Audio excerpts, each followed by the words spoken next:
Septia Yetriopani curhatan pilu di media sosial mengenai rumah tangganya dengan Putra Siregar yang di ujung tanduk.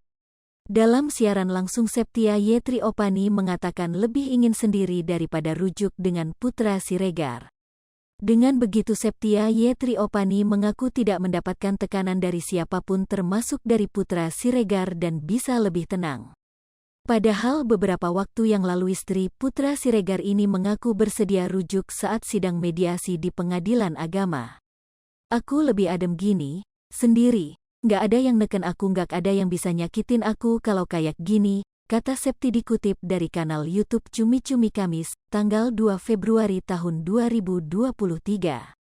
Ibu dua anak ini kemudian melanjutkan bahwa dirinya tak ingin disakiti lagi.